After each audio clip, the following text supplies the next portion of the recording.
Good morning. Good morning. Good morning. Good morning.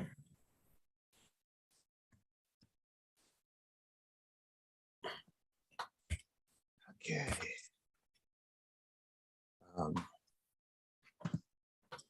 Hopefully everyone had a good weekend. Very good. Great weekend. It is good. Let me switch from here.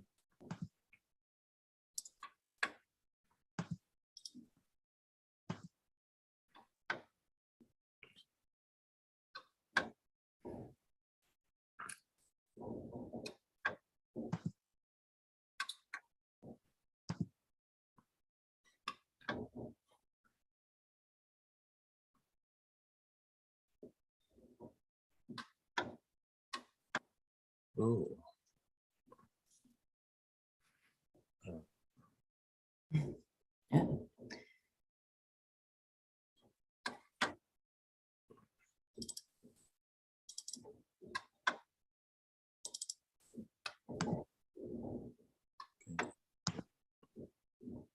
Okay.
Morning. Hang on.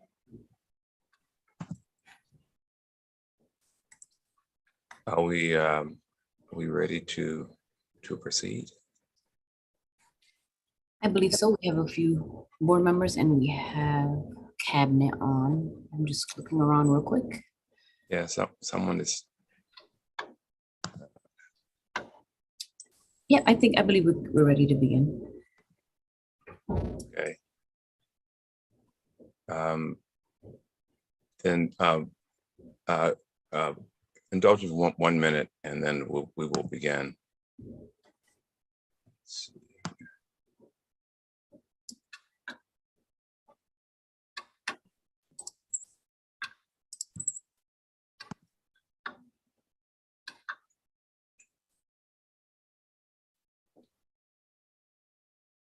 Okay.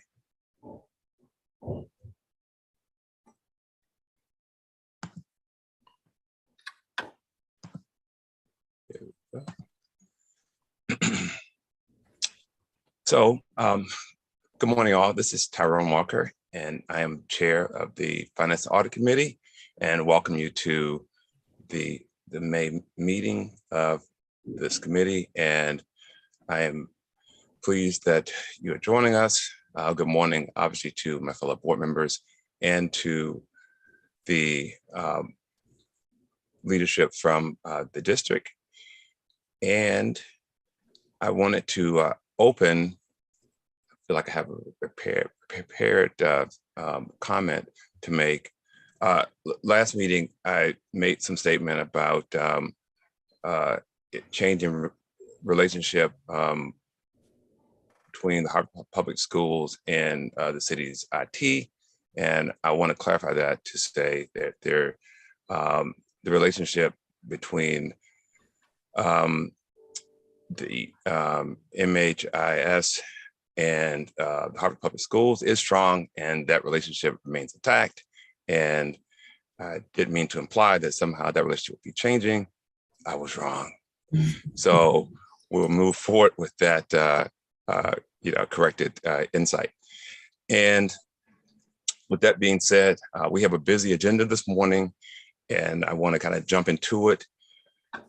I am going to assume that Chief Penn will be leading some of this discussion. And so I'm going to leave this in your hands, Chief Penn. There's a number of items, so I will let you get started presently. I'll hand it over to you. Thank you, Mr. Chairman. I actually have the first item on the agenda, so that's a good transition. John Fergus, our former head of communications, was the one that had spearheaded the work around PaperCut, which is a combination hardware software that bolts on literally to our existing Ricoh copiers. The technology is actually pretty slick. It's stuff that we had in New Haven that was deployed in the time that I was there. So I was kind of happy to see that it was in progress when I came to Hartford Public Schools almost a year ago. In its simplest terms, it's a cost saver to the district because you eliminate the need for personal laser printers and other printers. The big resistance to that over time has always been, well, I print confidential data, I print stuff I don't want other people to see, all of which is legitimate, but it gets negated by the fact that we now have a device that goes on the machines, about the size of a deck of cards. It's merely just a card scanner that's linked to our photo IDs, so that if I send a document from my desktop to the Ricoh print server, I can go to any enabled printer and print out that document simply by tapping my ID onto the system and doing a print release. And the best part about that is you can do it from anywhere. So any enabled device around the district, even if I was working in a school for that day, if I was working in some other location for that day, I could literally go to any enabled device and do exactly the same thing and get the documents I needed. So the big cost save comes from the fact that people no longer need their own personal multifunction devices anymore. That goes away. You also then have the ability to consolidate down the number of systems that you use around the district. So there was initial trial that was done about 2 years ago on a handful of schools. I think it was around $8,000 or $9,000 to do the deployment then. There was a proof of concept that was done at central office and a couple more schools last year for around $42,000. And then John Fergus asked me to take on this last piece, which is the final deployment to all the other devices and all the other schools. It's going to cover a total of 78 different Ricoh multifunction printers around the district. For that price tag, it gets you the hardware itself. It gets you some time for training. It gets you the software licenses to support it. And I'll tell you that it's really easy once the users get used to it. I didn't attend the training. There was an 8.5 by 11 piece of paper posted above the copier after it was deployed, and I was able to follow along with the instructions and figure out how to get into the system very quickly.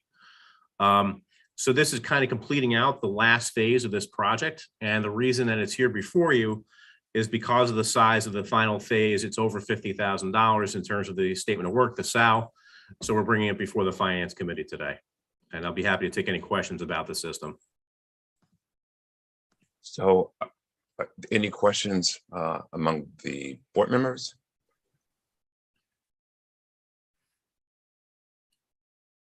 See, Chairman Rigger's got his hand up. Oh, okay. Chairman Rigger. Yeah, thank you. And thank you, Chief Penn, for that background. A couple of quick questions. One is, you referenced cost savings. What is the estimated cost savings that your team has projected? And I'm assuming it's very similar. I think I had the same thing when I worked at Aetna, right? Where you go to a copier, you scan it, and you find your name or what have you, and you print.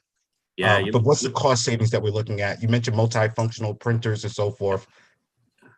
So the biggest cost save comes from the print toner going away from the individual devices. We've kind of projected out that over a given year, we may save somewhere between $50,000 and $60,000 in terms of the toner costs that are associated and the maintenance costs that are associated with it. On a spend of what's going to be $90,000 this year, you got a payback period of about 18 months. Okay. Then from a maintenance perspective, any idea of what kind of a dollar amount, just from an annual maintenance perspective? it really shouldn't change the maintenance cost going forward much. If anything, it may trickle down a little bit because we're going to be running fewer devices than what we had deployed before this. And the software licenses themselves are fairly inexpensive. They're a tiny piece of what the overall cost is. Really what you're paying for is the devices, the initial software, and the installation of everything around the 30-ish schools that remain to be deployed at this point. Okay, and Chairman Walker, I guess my final question is, from a high level perspective, is this a net positive for the district, both from cost and efficiency perspective? I love the thing personally. I mean, so from an efficiency perspective, it's great because I can go to any device. If I'm scanning something, I literally just swipe my ID. If I'm printing out something, I literally just swipe my ID. I think people, once they adopt the technology, will be very happy with the way it performs. And yeah, so it's a combination, I would say, of both an efficiency gain and a cost save as well. Thank you. So I think Mr. Chairman, I see Ms. Oliver still has her hand up. Oh, thank you. No Yeah, worries. good eye. Thank Board Member you. Oliver. Thank you, Chairman. So along those same lines, a very similar question. So is the plan then to not just not purchase any more of the personal printers, but to literally phase them out? That's correct. And okay. And is there any way that the district can, collect any revenue on that? Or is that just, it is what it is, it's done, and fortunately we have some cost savings? It'd be completely candid. I haven't really thought about what we do for recapture on that, but it's not a bad idea. And I'm sure we'll find somebody who's willing to take that on potentially.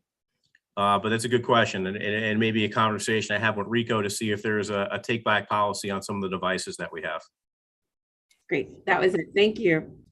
Great. If I may jump in with a suggestion too, I think if the opportunity that I think Board Member Oliver was pointing to may also be available in some type of giveaway, that there may be some tax benefit to now giving these devices away to someone else who actually has need for it. And maybe we get a tax break for that, because I certainly don't see a great cost.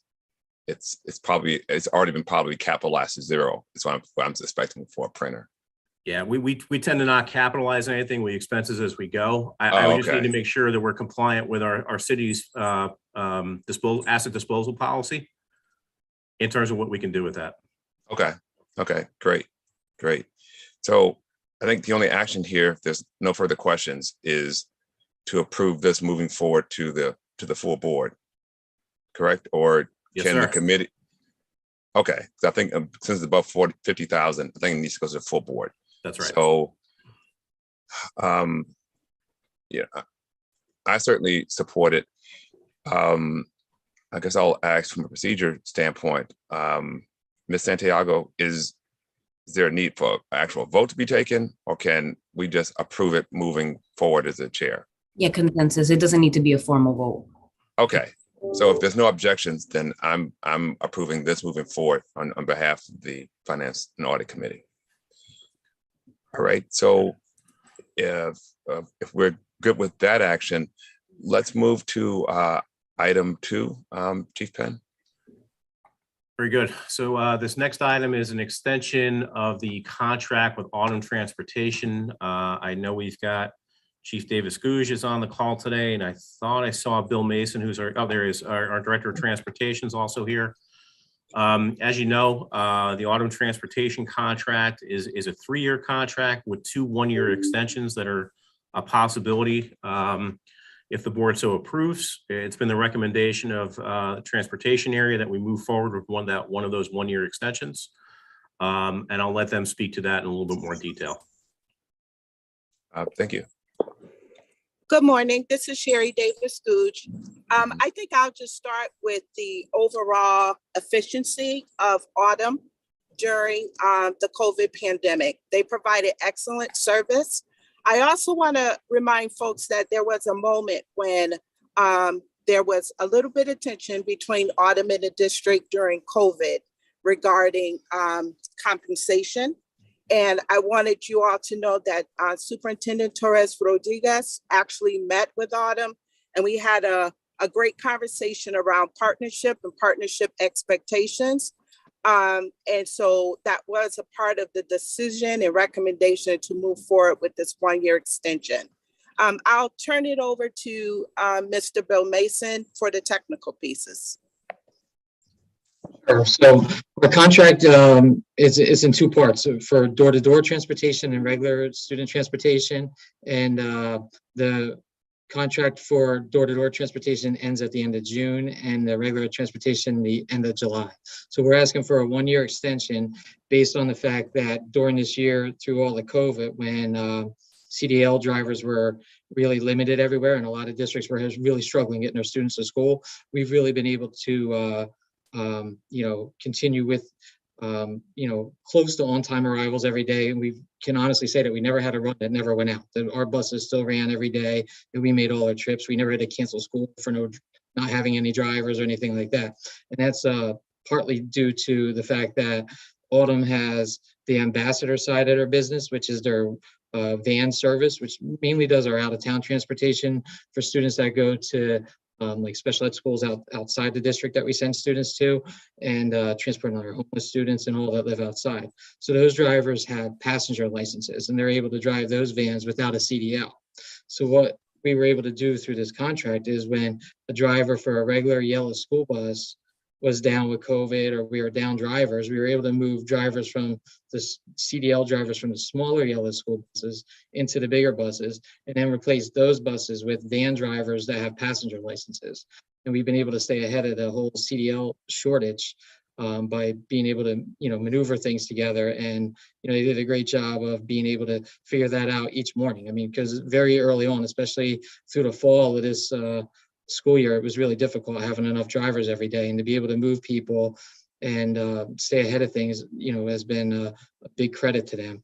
We currently have about 250 drivers and about 175 bus monitors. So going out now and trying to get another contract and getting that many employees is very difficult too, with the economic climate of, who's working and who's not working. And the driver shortage is across the country. It's well documented that there's over 1 million CDL driver shortages. The third concern I had is that anybody that would take on this contract would have to come up with 250 buses, and buses are in demand at the same time, where the manufacturers are running 5 to 6 months behind on just getting the buses made. And then after that, you have to go and get the GPS, you have to get the cameras, and it's just not the right climate right now to go out and try to recreate this.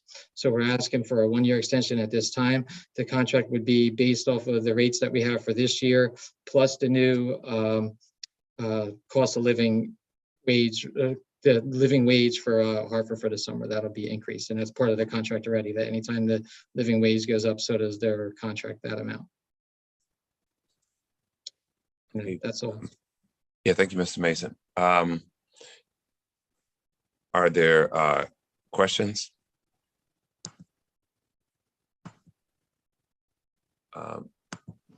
I do have one, Mr. Chairman. I couldn't click quick enough to raise my hand.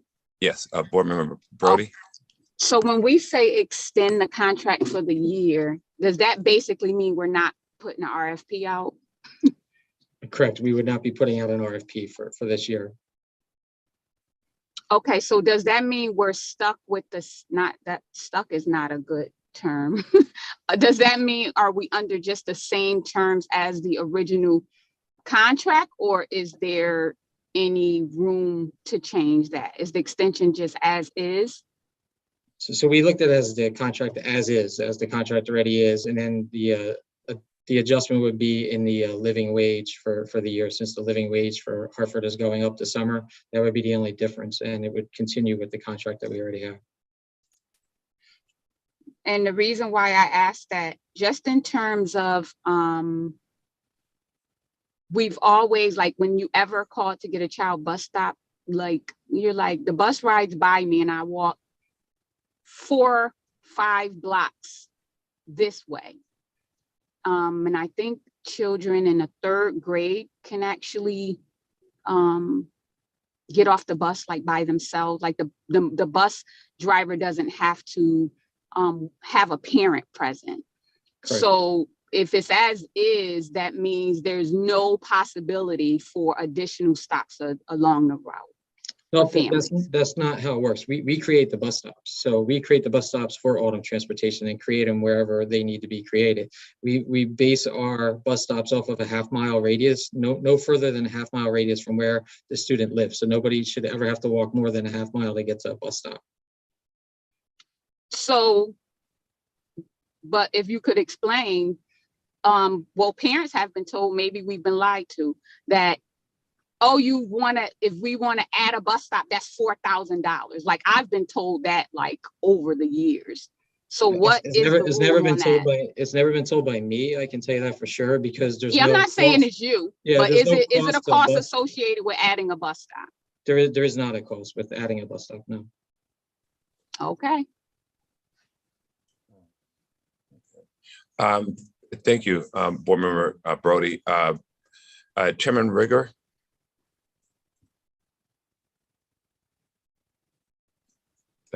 Chairman Rigger, do you have a question? Yeah, sorry about that. I was on mute. Okay. I want to piggyback off of Board Member Brody's comments in terms of, I would say in the spirit of due diligence. So I understand that the market is tough right now, but I guess from my perspective, how do we know for sure that we're getting the best deal at this 20 million? And we're just renewing as is. I'm a little confused in terms of knowing that we have the best deal. So Chairman Rager, again, to explain, there's not enough bus drivers. The districts are all running short yet. Our buses that come in with our out-of-town students are still coming to school late and short drivers. And as this contract is more about keeping up with our drivers. Also, when this contract was made, diesel prices were probably around $3 a gallon, and right now they're $6.50 a gallon. There's no way even close that this contract would not go up substantially with the price of diesel at this time. So going out with this contract, that would be another sidebar that would, I've heard from other schools that went out and were very upset with going out, and to the fact that they were shocked by the prices that they got. But when diesel prices have gone up $3 a gallon from when their contracts were created, it's very difficult. So deal-wise, I think it's still the best deal that we have. We're asking for the 1-year extension. That should get us through the driver shortages. Hopefully the economics of including the diesel and anything with the drivers, can change. I myself like to go back out for a contract too, because you can add other technologies and different things to a new contract and ask for things that would hopefully improve the way we do things like we did in our last contract. But at this time, it really doesn't feel right. And again, I appreciate that. And I guess from my perspective, there's a difference between we think this is the best deal and we know this is the best deal. And if we know this is the best deal, and maybe you have this and I may have overlooked it, if we could have that documented, for example, you talked about, right, the price of diesel gas, right? That is, I think, an important data point. And let's make sure to spike that out as we're having this conversation. Sure. I can do that for you. That's it for me for now. Thank you very much, Chairman Rigger. I'm catching that recommendation I like that. Show cost comparisons. So if I can ask the question, then Mr. Mason, the cost comparison thing is a good suggestion from Chairman Rigger. Do you have some time horizon where you anticipate seeking brand new contract? Would that be for the year 2024 or when do you think that will be? So we would review again in December for the following year. Yes, at that time. All right. So I'm assuming the contract you're having right now is for 2022, 2023, correct? Correct. Okay. I see that I need to acknowledge another hand. Thank you. Magic chat person. Thank you. Chairwoman Oliver, you have a question? Yes, I do. Thank you, Chairman. So first of all, I just want to acknowledge that I've been able to have a special view on bus transportation because I represent the board on CREC Council, and just wanted to acknowledge how well Hartford did. Almost every single district was dealing with bus transportation issues through the year, and Hartford did not. And I just want to acknowledge what was said earlier, because there's been a lot of angst and, quite frankly, disruption to other districts that we didn't even know about, quite frankly. So I just want to acknowledge that, especially to my colleagues, and let them know that was a very real thing. The other thing, I really appreciate the comment about making sure we know we have the best deal.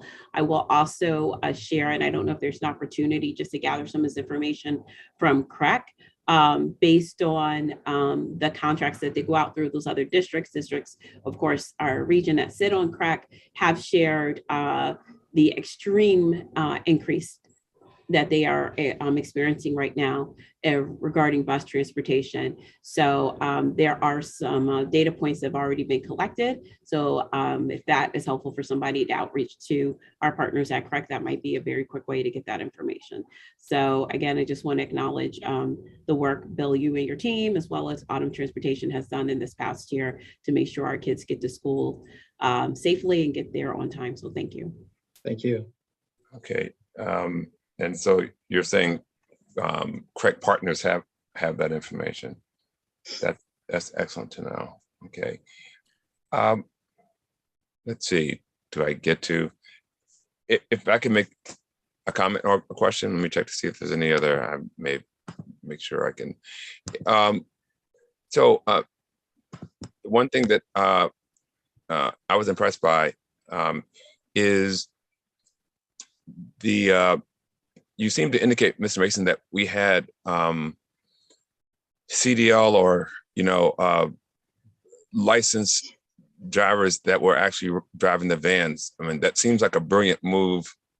Were we just fortunate there, or did someone have the foresight to tell our van drivers to get the extra certification?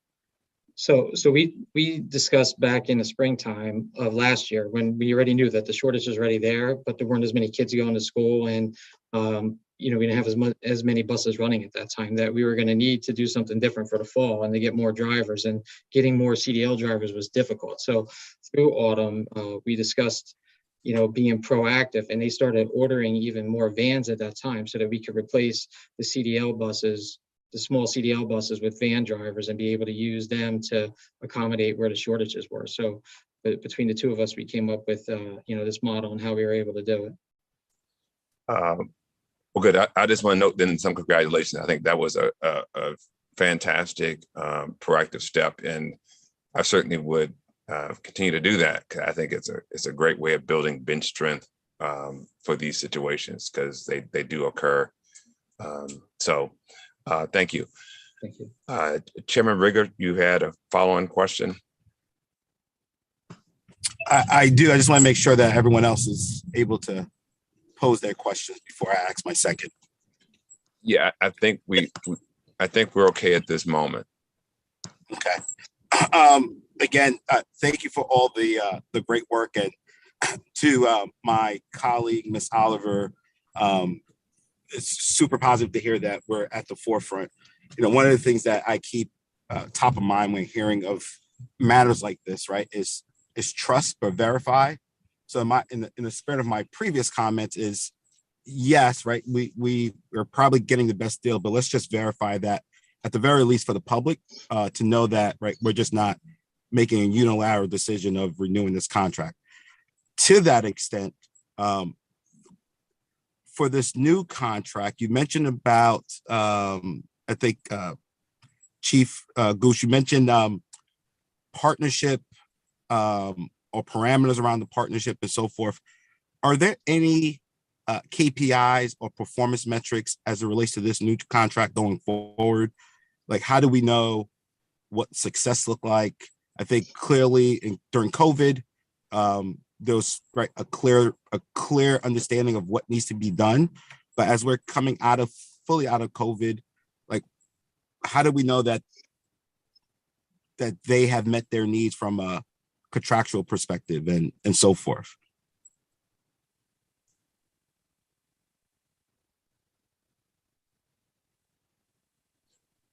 Would you like me to answer, or? Yeah, who's that question directed towards? Yes, Uh, Mr. Mason, if you can. Go ahead. Sorry. Yeah. No, whoever can answer. I just want to know what are the KPIs for this new contract? Sure.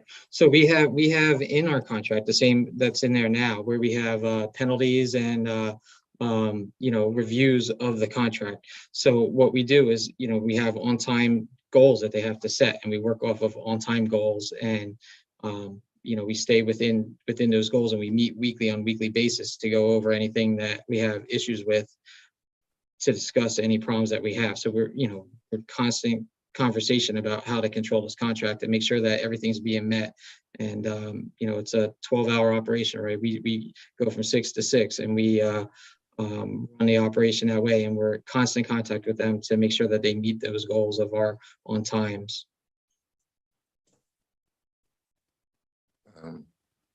So Does that answer the question? Well, yes, well, we don't have a formal metrics, if that's what you're asking. So there's not a formal metrics on how we go about, what we're doing and where we're going, but it's constant. And as you heard from Ms. Oliver, if I'm sure it's the same from everybody else. I mean, what I hear back from the schools and everybody is, like, they're just amazed that we're able to get there every day when they're having so many difficulties with the other bus companies and things coming in that have had issues, and a lot of them have improved at this time now too. But we still have buses coming late to our schools every day. So, Mr. Mason, I'm going to suggest. Well, as you've been talking, I've heard 2 KPIs. You talked about on-time goals.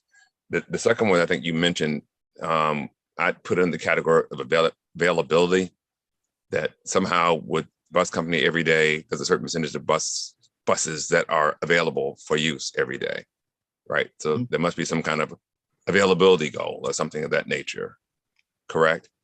Yeah, we have in our contract, it calls for 10% more buses and 10% more drivers for us to be able to get through the day, that we have emergency backups in case we have problems. So we call for that already in the contract. So that's part of what we do every day. Okay, so to me, the complete answer to that question would be like, if maybe just a list. I don't know if you just had just a list of, here's our 2 or 3 KPIs.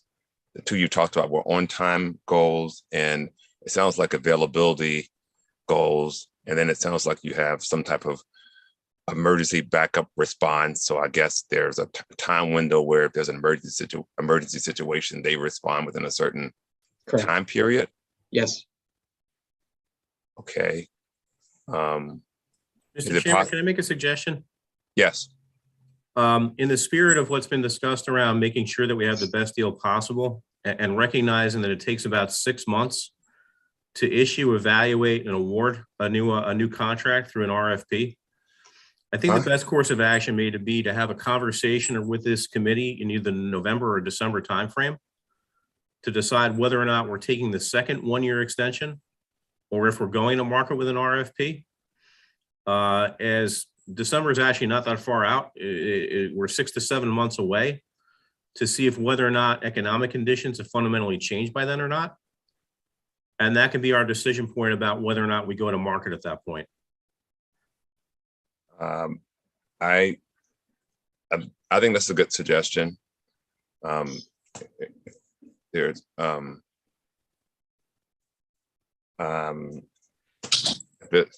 other comments on that. I think that's fine. You're saying in either October, November meeting, we just bring back this topic. So I'm just going to capture. Go ahead. Yes. Chairman Walker. Yes. Yes. Yeah, I think that's a good suggestion. I guess my thought process was not necessarily a full RFP process. It was more so just validating the numbers that we're seeing, right? We talked about gas prices and so forth. So there's inputs or data inputs that we know makes this deal more attractive than what the current market is. Let's just capture that. I don't think we need a full RFP per se. It's just, let's just validate the numbers that we're seeing in front of us. Right. So if I can make a suggestion based on that, I think the data that board member Oliver talked about would be relevant in that regard. If we gathered that, and I think Mr. Mason, your information about the delta and the fuel prices, the two of those would indicate that the benefit of keeping the contract versus opening and creating a new contract would be significant enough to justify keeping, the current contract. And I think that's what Chairman Rager was pointing to, almost like a side by side. Right now, the current contract is 20 mil a year, correct? Correct. Right. And so if we could show, okay, the other districts who opened a new contract this year, right, if they're paying equivalently, 20 million or more, or 25 million or more, or something for these equivalent types of services, that side-by-side comparison could maybe answer the request. The fuel price issue would maybe answer the request as well. So, could you create something like that? Just so. Yeah, I'll work on getting that together. Okay. The only thing that I would say too is if there's a way of taking those KPIs and just making a list, like the three that I've had from our conversation is your on-time goals, you have some availability, like daily bus availability requirements, and you have some emergency response time period. You may have some other KPIs, but if there's a way to just list out, here are 3 or 4 or 5 KPIs per the contract, that would be helpful too. Okay. If you could work that. All right. So, okay. Yeah, I'm just noting this quickly and then star that and star this. I'm just saying side by side cost comparison. Chief Yes. Chief Penn, I do have a question, and I apologize, Chairman Walker. Yes. I do have a follow-up question. Just for me, and I know this is a area that's very sensitive for a lot of families and so forth. Given that this is a contract, I'm assuming we're able to share information about the contract. Is there any way to maybe capture like a some type of optic that shows like a flow chart of sorts that shows like how the system works, and then like critical targets, right? When we talk about no child more than half a mile away from a bus stop, on time pickup, and so vacancy rates and so forth. Just something that shows like how this contract works, but in a very simple illustrative way. We can attempt that, certainly. I know some of what you're talking about is actually captured in board policy in terms of what the walking distances are and things of that nature. The contract itself is a public document. We could certainly share the contract as well, but we can potentially pull something out into a quick visual in terms of what the key elements of it are. Yeah, so I appreciate that. I guess from my view is like, can we create like a one-page cheat sheet, I guess is what I'm trying to say. I'm sure we can. Okay. It's just a suggestion. I'll look towards my colleagues if they believe that that would be of value to the committee and to our families. Yeah. If you let me see, I'm checking for more questions. I would say it would be of value, but if we're going to entertain this, and I'm going to watch time, but what Chairperson Brody brought up is relevant. I think the cheat sheet, so people have a quick awareness of here's what the goals are. and here's what maybe what your rights are. To me, the add-on maybe for the future thing is to have a way for people to report or request changes. Because what I'm saying is at a school level, if I'm believing Chairperson Brody, people are getting mixed messages about this. I know I've heard an incident where, you know, a bus stop was changed and a child and a mother, you know, there was an issue with distance and confusion with the parent of whatnot. And so these are real issues. So putting the visibility out there, so here's what it is. And if something doesn't go right, here's who to contact. Something that would be great, I think. The one pager and maybe a way for them to know who to call or respond to if there's a real problem.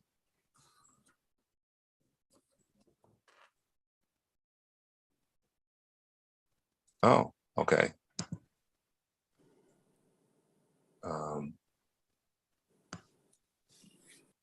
Okay. Chairman Walker, this is Yes. Chief Davis Gooch, if I may. Yes, please. Yeah, Please. I would certainly say that the protocol in place for families to report issues or concern is working. And when there are issues in terms of where bus stops are located, distance to the bus stop, whether or not the bus stop is safe, those actually start with our transportation team, escalates to Mr. Mason, and then escalates to me. So I do understand that there could be just some concern around like that not being very clear. However, I just want to just make sure that it's on the record that there is a reporting protocol and there's a process to address. So thank you, Chief Davis Gooch. I totally appreciate that. And so that too, I think as a kind of visual or just a quick one-sheeter would be great. I'm saying, does it exist, Chief Davis Gooch, some type of printed material that just kind of states this simply? Yep, I would say that is clear on the website. We also, a number of calls may come through the Welcome Center, and they also understand the protocol and get families to the right place. But we certainly can create a one-pager that supports this outreach as well. Well, yes, that would be great. The reason that I am saying it is because anything that I hear is anecdotal in this regard, but what the storyline that I typically hear is like a panicked parent, like calling a principal or back to a school and getting maybe some type of response or whatnot. But it sounds like maybe that shouldn't be the final call, or that shouldn't be the only source where this information gets flowed up to. And that's where I think having parents, people in the community know here's how you actually go about this, I think would be helpful. Understood. We'll get it out there. Thank you. Okay. Board member Brody. So quickly, so what came up in another committee when we had a transportation report that parents might not make the request themselves, maybe because we typically accept the environment that we're in, and we accept things, not accept the things in environment, we accept them as norms, some of us. So it was brought up in school choice of facilities about bus stops, the choice of bus stops, which Mr. Mason said they'll take into consideration in regards to some of the bus stops being very dangerous. Some bus stops where there are multiple shootings, So I wanted to make note that here that I'm hoping that we're still along those lines of when we're choosing bus stops for our students. There aren't bus stops, which one I referenced in that committee that I'm very familiar with, that no child should be standing. And it's like a main bus stop, that no child should be standing there ever waiting for anything, because you don't even want to sit there at the light. So I'm hoping when I just want to make that note, to make that real and constantly in our minds when we are choosing bus stops, because we're going to be, we're going into a new school year soon. I don't know how that's going to be done, tracking violence that's happening where bus stops are, but I'm assuming that could be a collaboration with law enforcement. But I just wanted to make that note here. Okay. So I'm going to suggest we move forward. This topic is rich, and probably there's more dialogue we can have on it. I have a couple of notes here. One is like the bus, the route stop process. I think Chief Penn and Mr. Mason may work together, or Chief Penn, to put together a quick visual around what the basic rules are, looking at the policy and the contract, and then Chief Davis Googe is going to provide a one-pager around, how to report bus stop or bus route problems. So again, maybe more informational for me or for us. So as people come to us, we can actually say, here's kind of how this is approached, and here's the recommendation. And so those are two actions out there. Is it good now to move forward to item 3, so we can continue to move forward in the meeting? If we're good with that, we'll take the actions on the transportation, the two there, and then let's move with the decision ed contract renewal.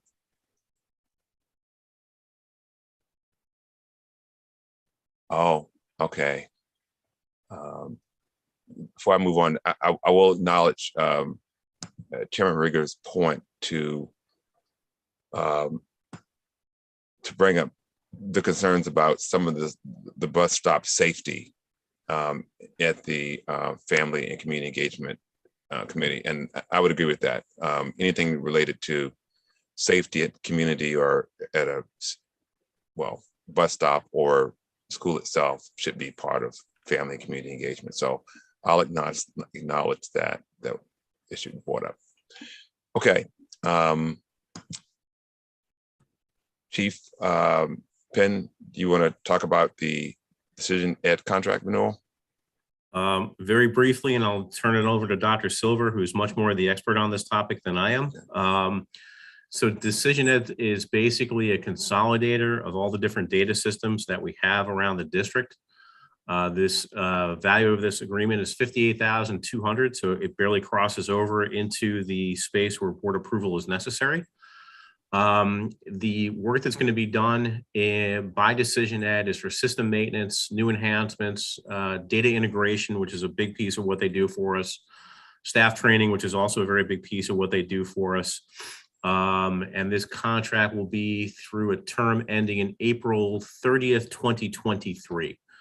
And with that, I can let Dr. Silver talk to more about what the nuances are that what Decision Ed does for us and why it's necessary. Thank you so much, Chief Penn, and good morning, everyone. Decision Ed, as you are aware, in recent months, we've released the public-facing dashboards aligned with our major and secondary goals and in alignment with our district strategic plan. And we are also in the process of planning community resources and learning sessions to build data dashboard literacy and comfort with the interface. In addition, these dashboards, we also provide internal dashboards to our schools, to our school leaders, and to our offices within the central office and really across the district, including academics, talent, family and community engagement, and the dashboards we're building, continuing to build the dashboards to better support monitoring of the various work that happens in these departments. Thank you. Thank you. The questions?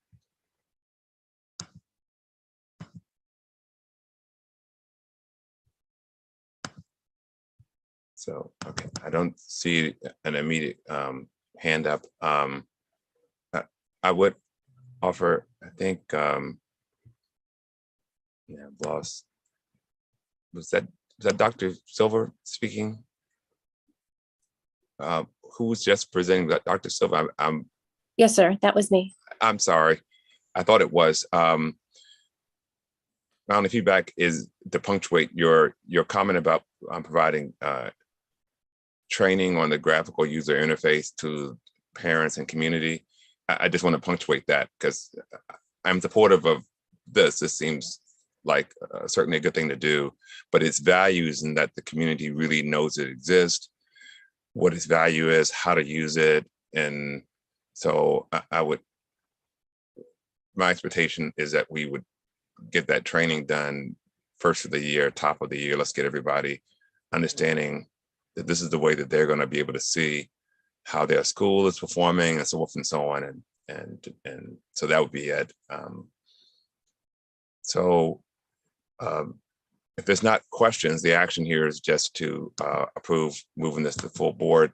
And I certainly support that on behalf of the committee. So if there's not a problem with that, I'm gonna make that recommendation that we move it forward and that we bring this to the full board at the next Board of Ed meeting. So if there are not further questions, thank you, Dr. Silver and Chief Penn on this topic. We want to move to item 4, the Adams and Knight.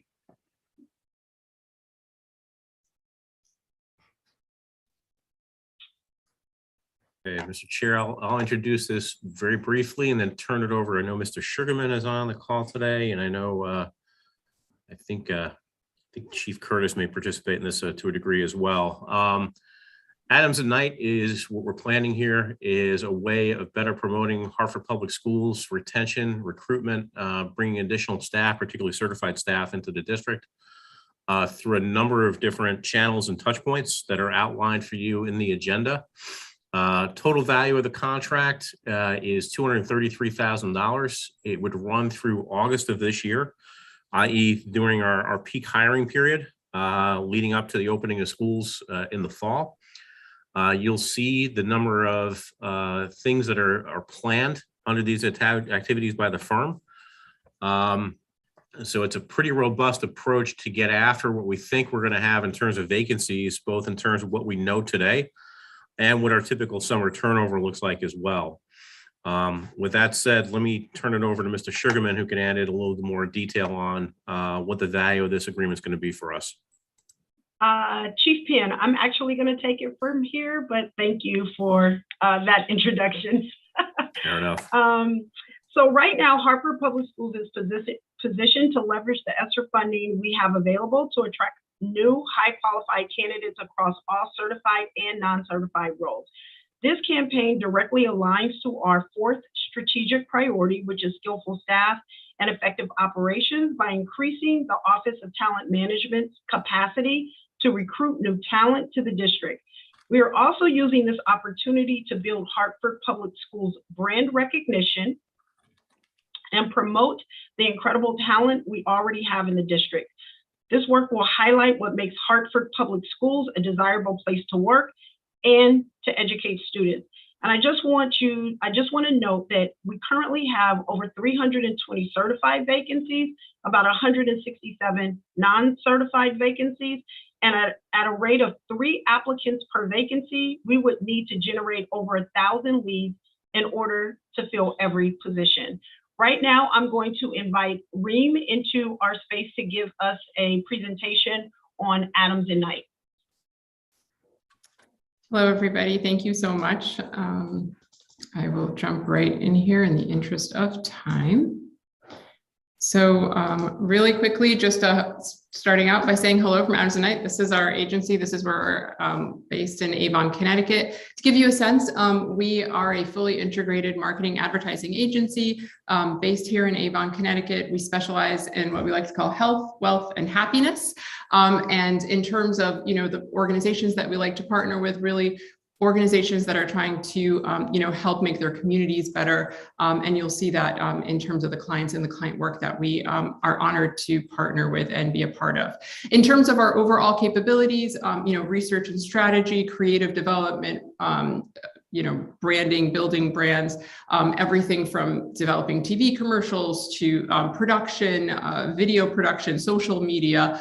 Think of all the tactics, all the ways to reach channels and to reach peoples. Like we have very integrated teams that work to develop that. I have a paid media, social media team, media strategists. We have, like I said, creative copywriters, art directors, videographers, photographers, account team members, research team members, and a full digital team as well. All on staff. In terms of just to give you a sense of some of the clients that we get to work with and are lucky to get to work with. So Hartford Healthcare is one of those clients, and we've been working with them I've been working with them for the past 12 years, since we started that relationship as Hartford Hospital, and have had, again, the honor to be part of that brand building journey. And so we're their agency of record. So a lot of the creative and the branding and, that you will see in our marketplace and the TV commercials, that is the work that our team here does. We also work with Connecticut Children's. We work with other health systems as well outside of the state. We also work with the state of Connecticut, so Connecticut Tourism. Again, we love Connecticut, we love Hartford. We've worked with a number of clients in this region, but also outside of the region, and in some cases international, like with the work with Pfizer. In the education space, these are some of the clients that we've had the opportunity to work with, whether that was logo development, branding, recruitment, rebranding, just to kind of share some of these as well. And I want to keep us going, but I'm happy to answer any questions. Thank you very much. That's a great introduction. We were commenting that we saw parts of this at another committee, continue. but if you're being brief, don't feel like that you're shortchanging us. Okay, all right, thank you. I appreciate that. Go ahead. May I continue, or would you like to? Well, yeah. How many more slides do you have? I can quickly get into the concept if you like, or if everybody here is already familiar with the creative and the work. I just wanted to share kind of some of the results that we've seen so far, and an overview, so I can. Why don't you do that briefly, and then I see a question happening. So yeah, let's talk about your methods and results. That would be good. Okay, excellent. So I know we've already talked about our why and what we need to do, how we're going to measure success. Really quickly, in terms of who we're targeting, right? So, this is very important as we're developing our media plans, making sure that we're reaching the right audiences. In terms of how we're going to reach them, so really quickly, just to kind of, for those of you that haven't had the opportunity to see this, this is our big idea, our concept of how we are going to kind of let everyone know that Hartford Public Schools is hiring. So we're hiring, but not just anyone. We're looking for people who can connect with our beautiful, capable students that they teach and support, people in whom students can see themselves, their cultures, and their futures, people who can serve as role models. With this direction, we demonstrate that the prospective employees, and that it is their chance to make a difference, to really show up for Hartford students, to show up if you're passionate about education, and to show what's possible. So we're calling this overarching concept Represent. And we had the honor of actually photographing, some of our real teachers here, and showcasing and telling their stories. These are social media posts that are currently running in market, and we have found them to be very successful so far. But you can see represent community, represent power, represent local pride. This gives us an opportunity to highlight our current employees. It also helps with retention, but also from a standpoint to say, this is who we're about, this is who we are, and this is who we'd like to, have come to us. And so these are paid social media ads that are out in market right now. We are also out with some paid search. So people who are putting in and looking for jobs, and you'll see like right here, the Google search ad sample. So this is currently what we have in market. We launched not too long ago, just weeks, Typically we report out after a month, but we wanted to show you how we were doing so far. What you'll see here is that we've already had 2,600 people click on our in these paid search ads, 1,300 on social. And what that means is that from a click-through rate, like the number of people that are seeing our ads and then clicking on it, that's 9.4%. Typically a benchmark, it would be 6%. So we're already outperforming from a reach and engagement standpoint for both paid social and for paid search, which is very promising. So that's from a research and results standpoint. And then I can quickly jump to this, our tactical slide.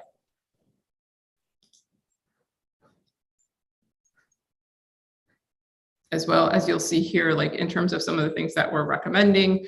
And I can answer questions since everyone's familiar with this, because I know we're tight on time, so I want to be respectful. Yep. So Jefferson Brody.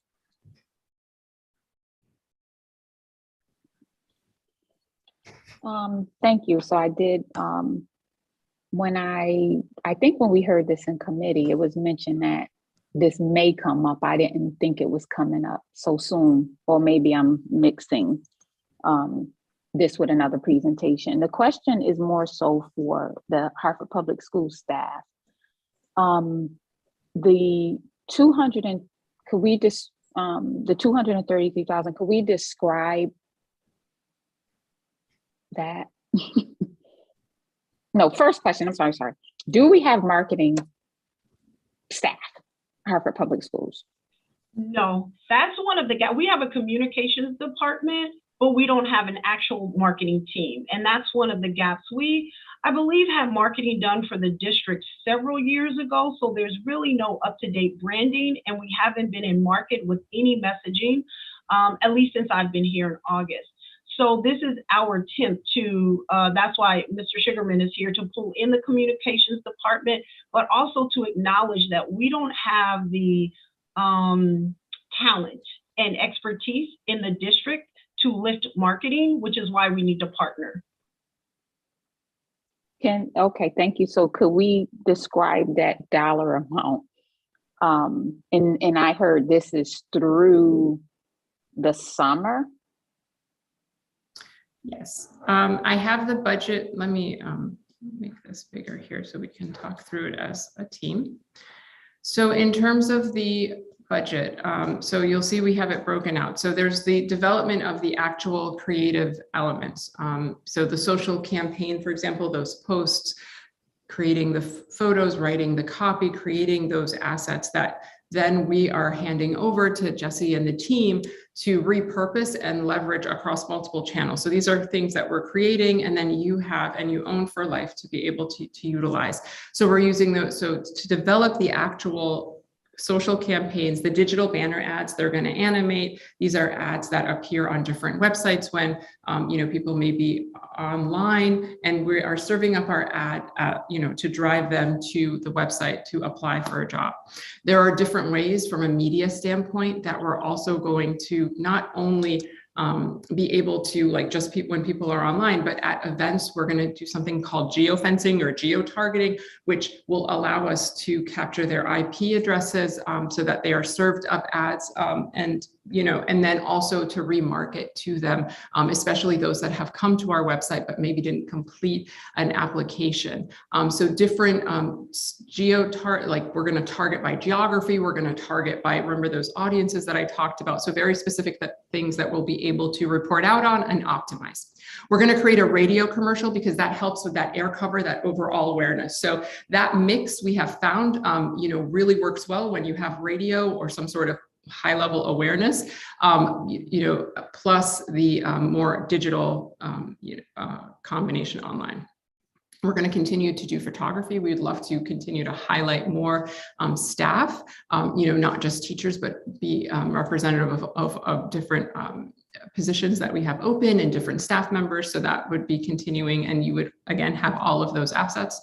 Website design refresh. If we're creating a look and feel and a message, we want to make sure that when people are coming, prospect employees are coming to our website, that it's not a disconnect, that they are continuing that process and message, and they feel like they're in the right place.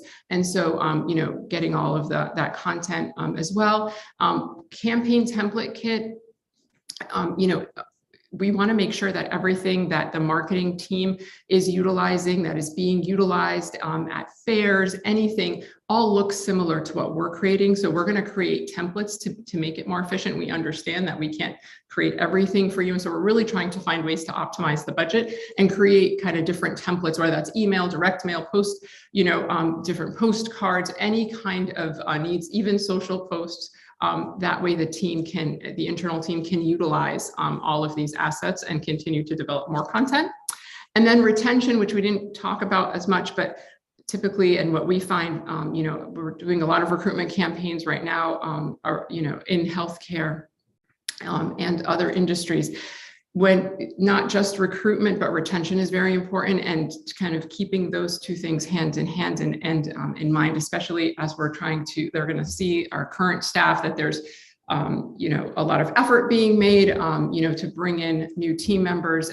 It's important that they also feel heard, recognized, and appreciated. And so we do have a strategy around that with a concept and creative, and we would work to develop, tools there as well. So that you'll see the budget for this type of work for these assets is around $103,000. We have applied a courtesy discount. This is the We Love Hartford Public School discount, in order to bring that down to $76,000. And like I said, this is stuff that you will all have. And then in terms of the paid media, so that's out-of-pocket costs that we have to pay we've created these things, now how are we going to push them out? So the out-of-pocket costs for, to be on Google, the out-of-pocket cost to be on Facebook, the out-of-pocket cost to be on the radio, all of these things to be on those websites. That's the paid media piece, that's the 120. And then this is for these services, these monthly fees for strategic support, for managing the media, placing the media, and then also for placing the search, continuously optimizing. Usually in addition, so we've reduced our rates, as you can kindly see here.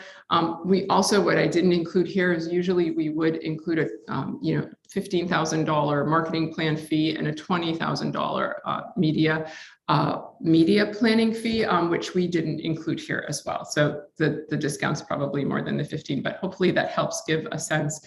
The other piece of this is that I'd like to say is that the budget is always scalable, especially from a paid media standpoint. And we're going to continue to optimize. If we see that one tactic's doing better than the other, we put the dollars there, and we'll be able to continue to report out in terms of what's working. So through you, Mr. Chair, I just want to say that all these contracts that we see coming, I am starting to think of what are we scaled to actually do as a district. But I think we're treating the symptom and not the disease, right? If staff is leaving, to me, it's more of dealing with that as opposed to marketing to try to get more people to come in. So I don't see a huge discussions, at least that have been presented to the board in regards of what are we doing with that? Their leave, we're saying, oh, we're spending. When I see money like this going out, that's less money to kids, period. $233,000 from May to August. Wow. And we're saying come in, but are we focused on why they're going out? This does not have my support, but I'll shut up there. Thank you for the time, Mr. Chair.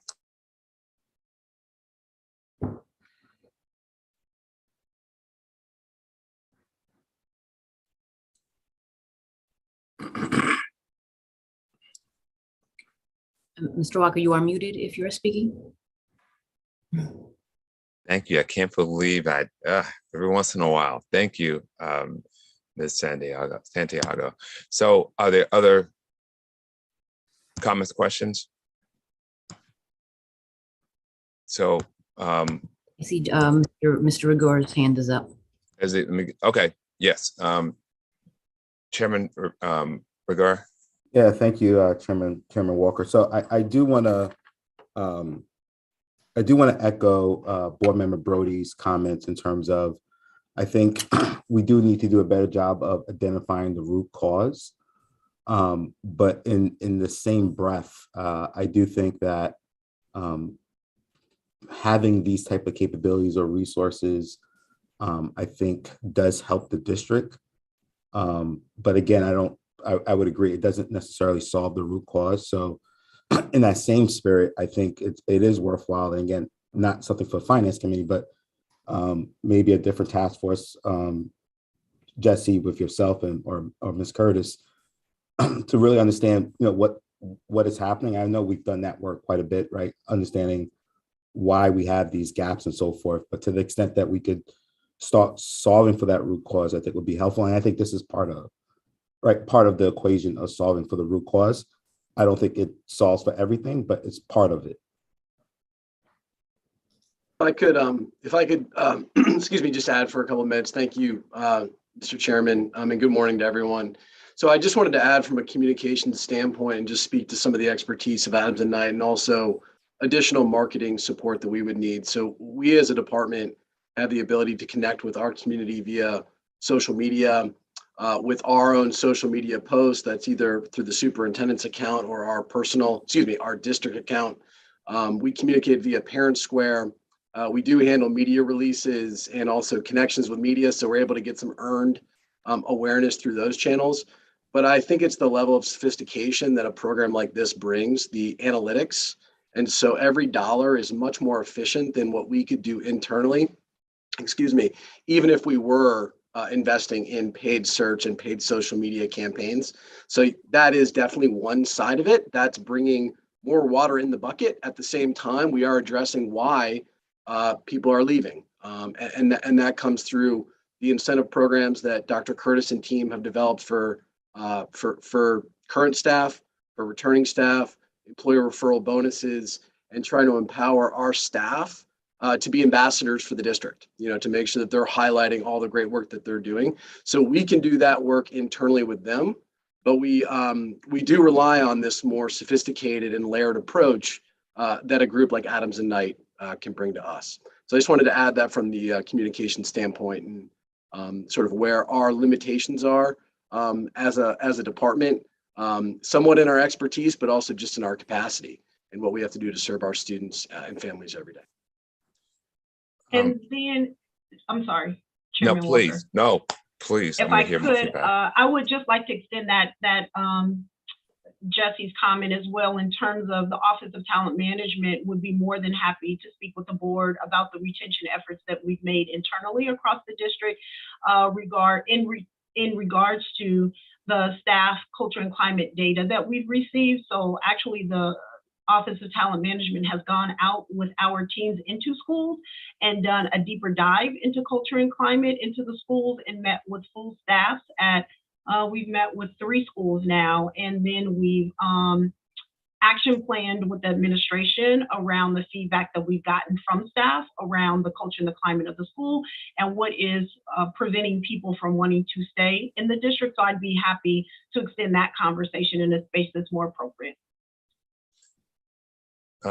Thank you, Ms. Curtis. Thank you very much, Chief Curtis. So I would say that discussion needs to be had. So but separate from this, I think it needs to be had because I think the point that's made is, and maybe I'll make this request, right? I saw some data before in terms of our historical trend in terms of recruitment and retention. And so if I was making a request, I would like to see that and view that again, if you could provide that. What my recollection shows me is that Harvard didn't seem to have a problem recruiting staff. people come to work for Harvard Public Schools every year, it appeared as if as many people were almost leaving as were coming. And so that there was the perception of almost treading water in terms of really building, in essence, closing the gap on our recruitment, not recruitment, but this, overall staff need for the district. Am I incorrect, Chief Curtis, in saying that? Thank you for that question, Chairman Walker. I think historically that may have been our lived experience. I was just with my team at a recruiting fair at Boston University, and there just is a huge gap in terms of talent.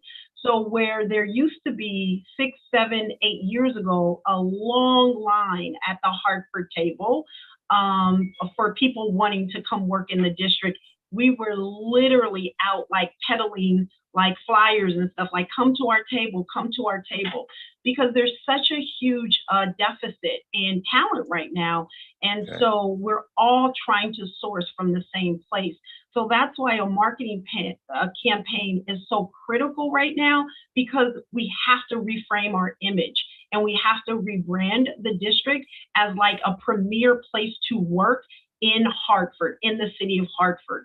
We're also trying to capitalize on what the state has allowed for reciprocity in terms of licensing. So trying to capture folks from out of state. Now it's easier to come into Connecticut and be licensed and teach. So we're really trying to be aggressive with a campaign that puts us in the right places, puts us in the market where our actual talent would be. So that's what Ring talked about, the geofencing, the really targeting people that would actually be interested in the roles that we have. So we have to be more aggressive, Chairman Walker, because we're not at the place that we used to be where everyone wanted to work in Hartford. Now, not only do we not have that pool, but we just don't have that many folks in the industry in general wanting to work. So it's exasperated by that as well. Okay, thank you, Chief Curtis. So are there other questions? If not, I'm going to, even though we had a discussion and some questions about the need for marketing, I'm going to approve moving this forward to the full board. I do accept, Chief Curtis, what you're saying.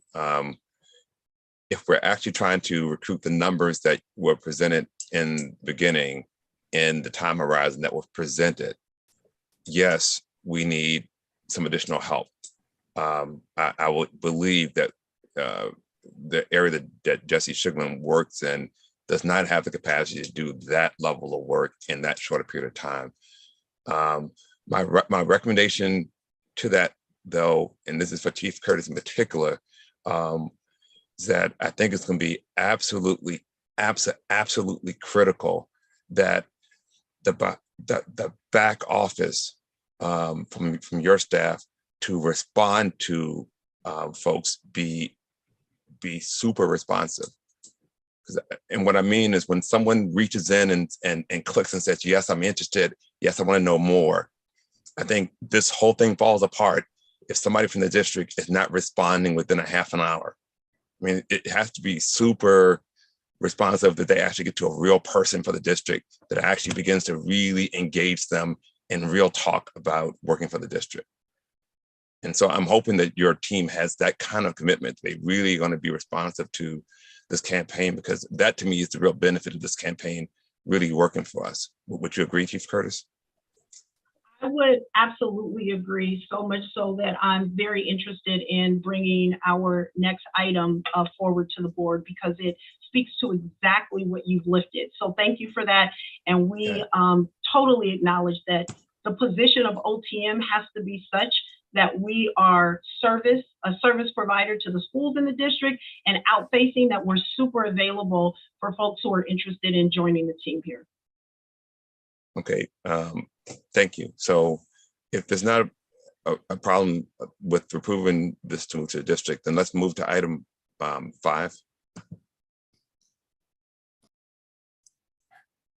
Thank you, Mr. Chair. Our next item is an extension of our contract with TNTP, the new teacher project.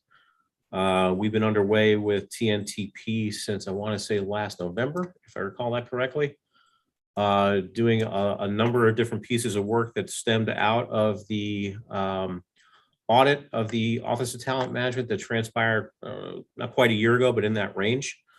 The expansion of the role of what TNTP is going to be doing for us, both in the upcoming hiring season and then beyond, as we try to reposition the district, specifically within OTM, to address some of the longer term challenges that we have in terms of hiring. So the scope of the work is around $159,000 with a term out through August of 2023. And with that, I'll turn it over to Dr. Curtis to take you through the ins and outs of what the work is going to be for us. Thank you so much, Chief Penn. Over the last several months, TNTP has partnered with HPS to begin to develop a talent strategy that will set the district up for long-term success in cultivating a talented, diverse pipeline of teachers to HPS. This has included close collaboration with myself, with a focus on identifying opportunities to shift organizational capacity within the Office of Talent Management towards practices and initiatives that align with effective talent strategy. Specifically, TNTP has supported OTM to successfully transition to a new applicant tracking system, which is called Nimble, that positions HPS to automate key functions necessary for central hiring and tracking essential data.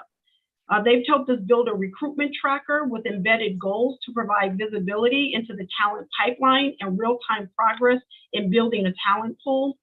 They've helped us implement strategies to better understand the vacancy landscape in each HPS. Specifically, we rolled out a intent to return survey that helped us forecast vacancies for next year. We've mapped the candidate experience through the hiring process to help identify strengths and opportunities. And then we were able to access sample recruitment and hiring templates that offer a strong foundation for centralized hiring process. Throughout this partnership, TNT has also recognized the importance of change management as the OTM team seeks to implement new talent management practices. To that end, TNTP has supported OTM to build culture and community on the team, clarify roles and responsibilities, and build systems and routines that foster an effective team and help us build our internal capacity to continue this work beyond the partnership. With that, I'll hand it over to Grace Ken and Shauna Hart from TNTP. Thank you so much, members of the board, for having us here this morning. I have a couple of slides that I'd love to share with you all, but by way of introductions, I'd love to just start by sharing my name is Shauna Hart. I'm a partner at TNTP on our Northeast regional team. I've been at TNTP for almost 13 years now, and much of my work has focused on talent-related projects across the Northeast. I've had the privilege of working with Hartford Public Schools now for a little over a year or so, and I'm originally from West Hartford, just outside of Hartford, Connecticut, and I will give my colleague Grace Tan an opportunity to introduce herself quickly as well. Sorry. Is technology not forming? So, but that may be okay. Grace, if you'd introduce yourself and because we're running short on time. Oh, okay, there we are.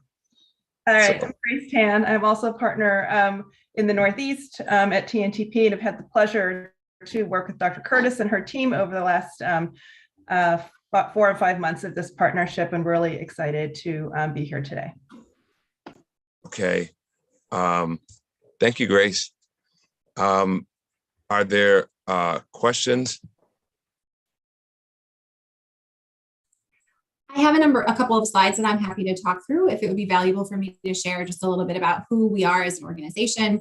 I also have some information to share about the work we've done so far, but I know we're short on time, so I will. No, I'm going to say at this point, I'm going to ask people who are attending to read this on their own, because I know I have a question in my head, and so I'm going to I'm thinking others may have questions. So Board Member Brody, you have a question?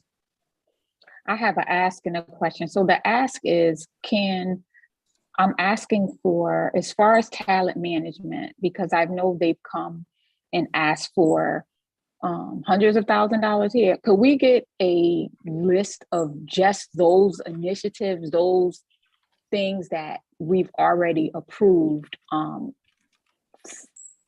that have come, the request has come from talent management? That's my ask, so I can make sense of it all.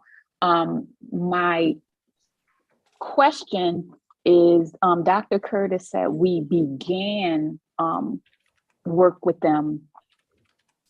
And my question is, what was supposed to have been completed without this extension, and was that actually done?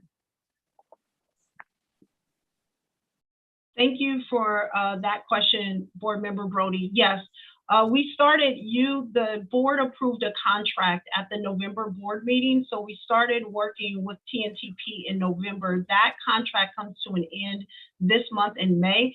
And the outlined work in that contract has been achieved.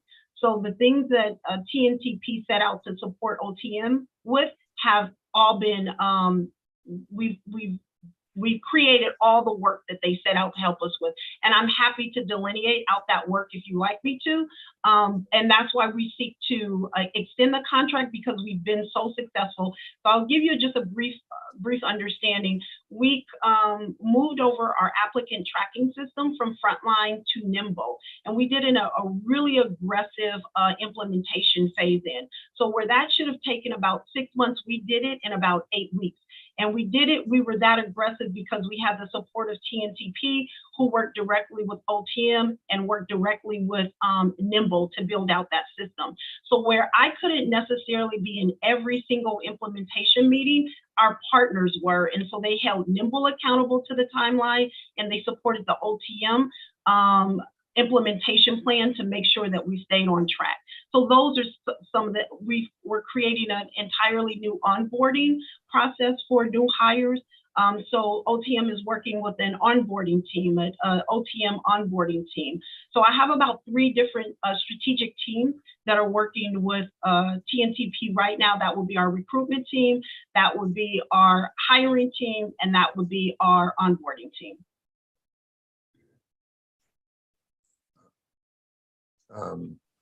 Any further questions? No, but I do want I'm trying to line up all the investments that we're putting into talent management, so I can put that against the results. Like, what are we getting? We're spending a lot of money. And again, money that's not going directly to children. So if I could get those, that would be great. So Chairperson, Board Member Brody, Okay, so for right if I now, can put that, oh, I'm sorry. if I well, you can speak. I'm saying, is there a way to capture the improvement efforts that have happened, let's say over the last 3 years or something, or I'm assuming a reasonable window, 3 or 4 years. Are there further questions?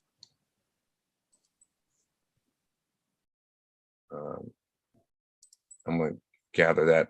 We're running very short on time, but I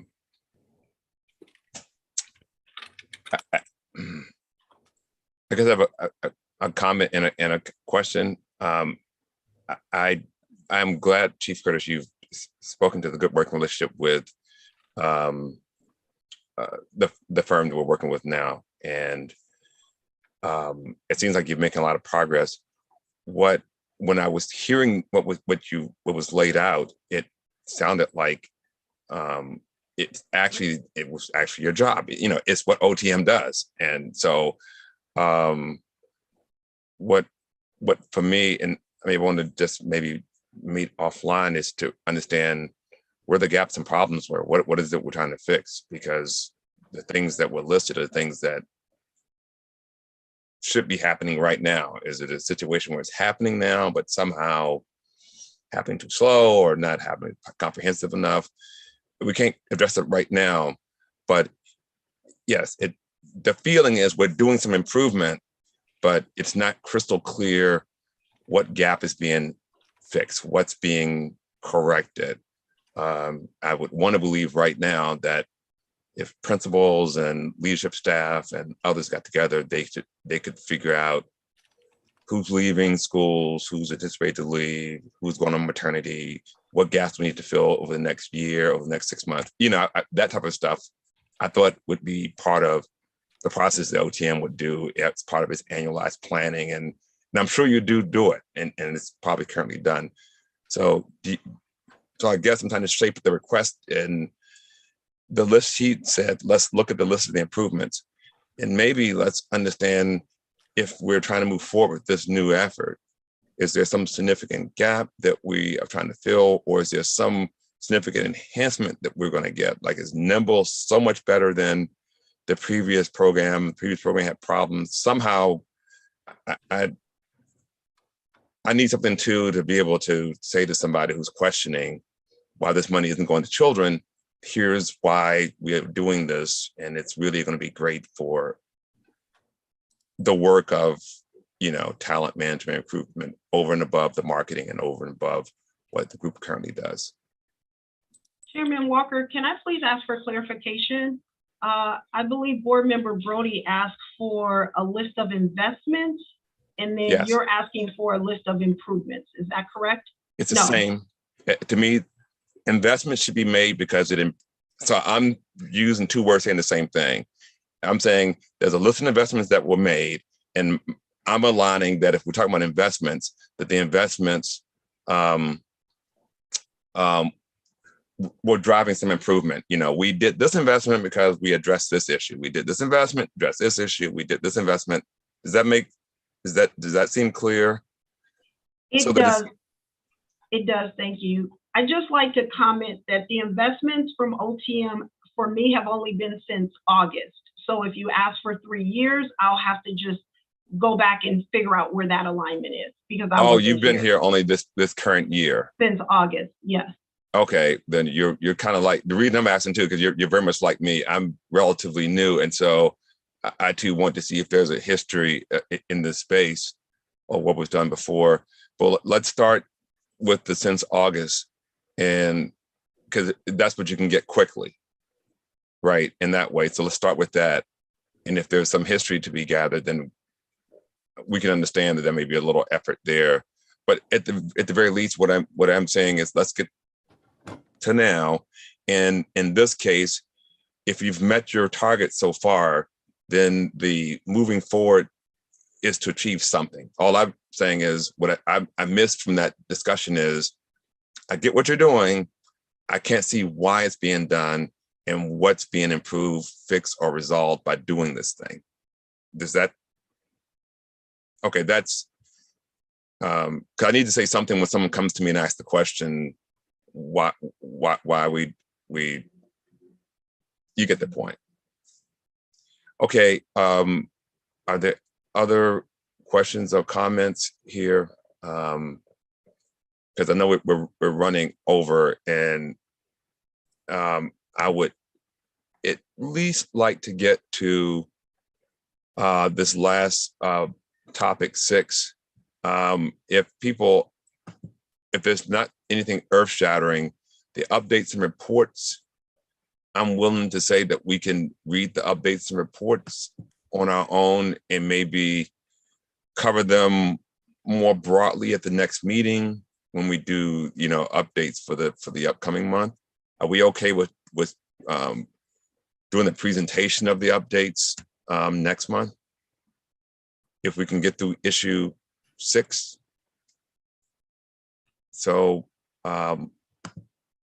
who's presenting the international, I think it's International Alliance Group? So, Mr. Chairman, very quickly, this is a way for us to source dual language teachers.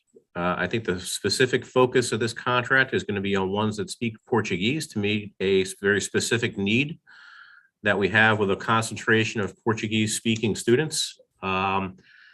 The vendor in this case will be able to source talent for us and help them place it for within the district where they're specifically needed. You'll see how the cost breaks out at the very end of the agenda item. Frankly, that's low compared to what our acquisition cost typically is for the district. So it's a fairly reasonable way for us for having talent that is sourced for us as potential candidates and us being able to place it. Dr. Curtis can fill in some of the more of the detail around that. And just to answer the question that's in the chat, 2.02 is included in the item that is posted with 2.01.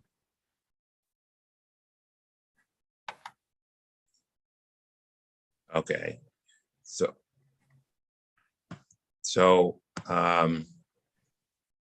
if are there questions?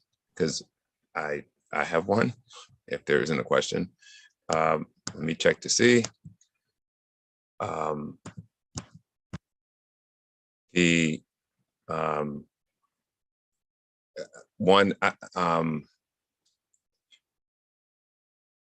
question is it customary that a recruitment firm gets paid for the first 5 years of a teacher's salary? Am I understanding it that way? Chief Penn, is that the very bottom of that?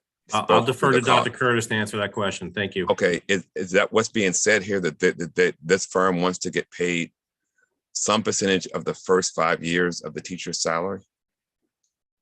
Yes, Chairman Walker, this is the relationship with this particular firm allows us to get candidates from out of the country. So this firm supports the J-1 visa process. It supports their entire process of moving to the United States. It helps them with their transitional housing. It also provides all the support, the pedagogical support, the teaching support, all of the wraparound support with their transition to the United States. But they also carry on that relationship with the employee the entire time they're employed with Hartford Public Schools. What we don't pay for that employee is we don't pay retirement and we don't pay federal taxes. So there's a cost savings when we employ them. We don't pay all the benefits associated with employing the applicant, and on the flip side, a portion of their salary goes to this partnership because the partnership will do all of the necessary support to keep the folks in the country and successfully working in the district.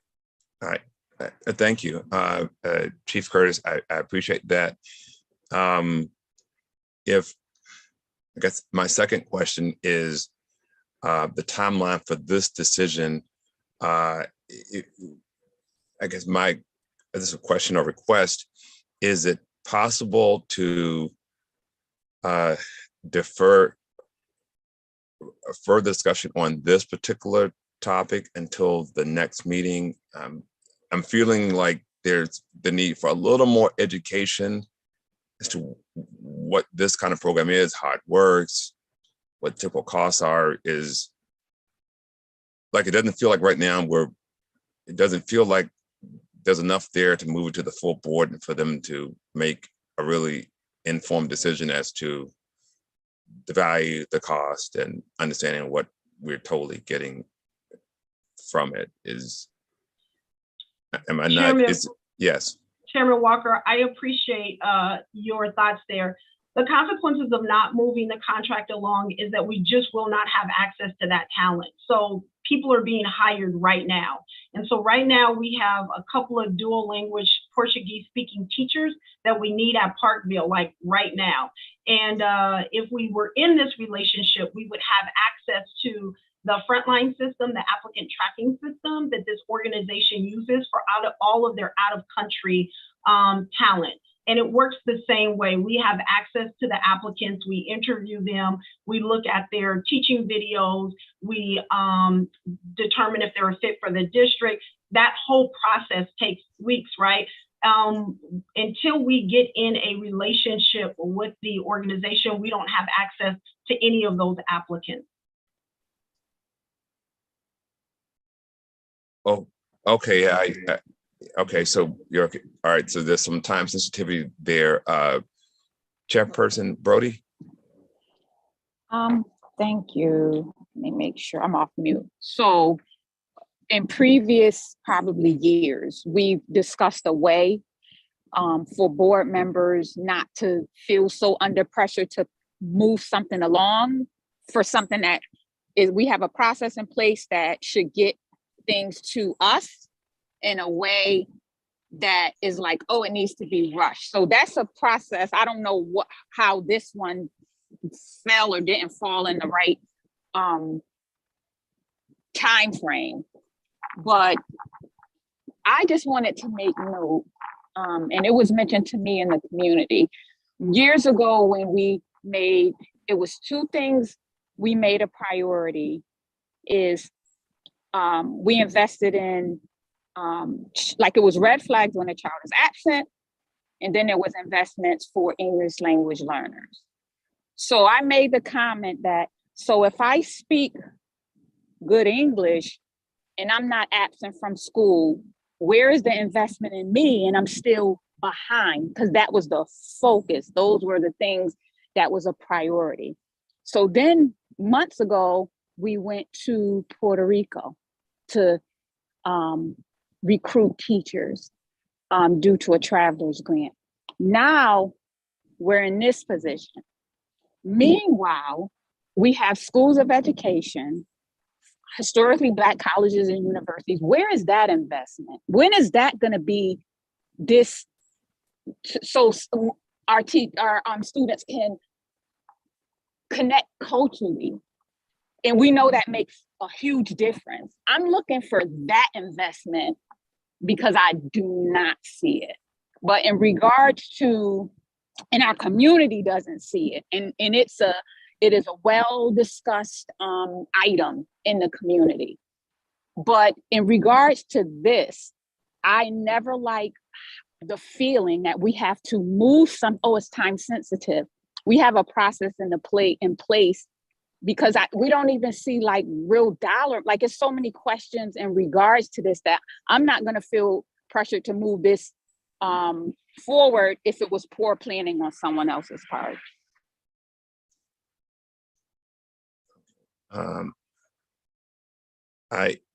So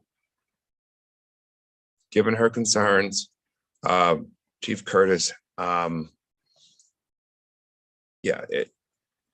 I am available this week. Is there an opportunity for us to talk and to really flesh this out? I think the concern is there. If I would summarize a lot of I'm not summarizing Ms. Brody's point or Board Member Brody's point, but is there a way for us to meet to gather more information that may address what's being said? Because there isn't a dollar amount here. There's no comparison here. The timeline that you're talking about that would help people understand why the urgency here, and if it's urgent, then when is there going to be a period where we can do the fuller? If you're saying there's something urgent for the next 2 months, okay. And then maybe in 3 months, we come back and have a full discussion. Do you understand what I'm saying? Like I can't even tell you what term am I signing up for? Long-term, short-term? I just can't see enough. So is there a way to have a conversation where at least you and I can talk, and maybe we can then report things out to parties, and we can, is that? Chairman Walker, that it would be my pleasure. I will adjust my schedule to meet with you. This, I apologize for the untimeliness. I apologize for it not following the process that would give the board more insight into feeling comfortable. I am willing to meet with you at your earliest convenience, so that you better understand what the ask is and what the necessity is in terms of sourcing this type of talent. And I just want to say for OTM, we are trying to turn over every single rock to get a teacher in every single classroom at the beginning of the school year. Okay, and the reason that I'm offering that is that the impression I got from your conversation is that we have staff that are currently employed, that you seem to be indicating that there's some concern or fear that we will lose them if we don't. Because you were saying that there are some needs at Parkville right now that you're thinking won't be fulfilled or made, or is that what you're suggesting? Yes, we have openings for next year at Parkville for Portuguese speaking teachers. And this is a way to source talent for those particular openings in our dual language program. It's a very hard to fill position. So this is our effort to go after hard to fill positions in the district, this type of relationship. Okay. I'm Through going to ask. you, Mr. Chair. Yes. Through you, Mr. Chair, I'm telling you, it's a sore spot. We have created a system that this what's happening right now does not happen. Yes. How it goes through committee, and we're still, and when it happens, we're told, okay, we'll get better, it won't happen again, but it's still happening. And it's not good, but I'll leave it there.